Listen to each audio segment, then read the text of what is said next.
Evet, şu anda dünyanın göz bebeği Muğla'mızın, Bodrum'umuzun Turgut Reis mahallesindeyiz. Turgut Reis'te de Bahçeli Evler mahallesindeyiz. Şöyle bir gösterelim. Gerçekten dünyanın göz bebeği, birçok misafiri ağırladığımız bir bölge. Ancak maalesef Muğla'mıza benzer talihsizliklerle sık sık karşılaşıyoruz. Birçok doğa alanı olan bir bölgemizde yeraltı yerüstü kaynaklarında sıkıntılar yaşıyoruz ve hep buna karşı Muğla'mızı korumaya çalışıyoruz.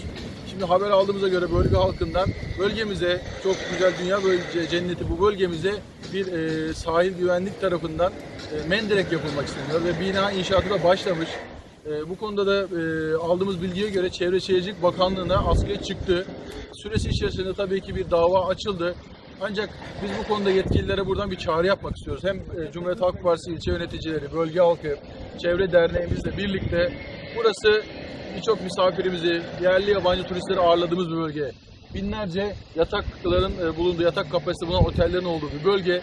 Buraya yapılacak bir sahil güvenlik tarafından bir mendireğin veya bir binanın bölgeye biz çok zarar vereceğini düşünüyoruz.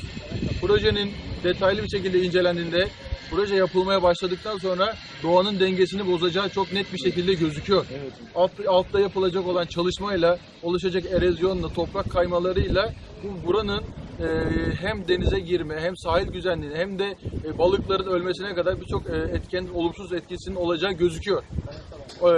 Ve aldığımız bilgiye göre de bölgemize karetta kaplumbağaları da gelip yumurta bırakmakta ve bu bölgede olduğunu biliyoruz. O yüzden bu bölgeler koruma bölgeleridir. Zaten Çevre Şehircilik Bakanlığı tarafından koruma altına alınmış bir ilimizdir Muğla. Ama Turgut Reis de ayrı bir güzel yerimizdir Muğla'mızın, Bodrum'umuzun. O yüzden biz yetkililere buradan çağrı yapmak istiyoruz. Tüm kurumlarımıza biz saygı duyuyoruz. Evet, güvenlik açısından yapılması gerekçesini kabul ediyoruz.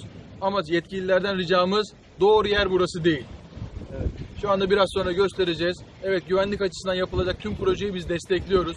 Ama bizim istediğimiz bölge halkı olarak yerel yönetimimizle, Bodrum Belediye'mizle tekrar bir çalışma yaparak bu tesisin yapılacağı doğru yerin bulunması.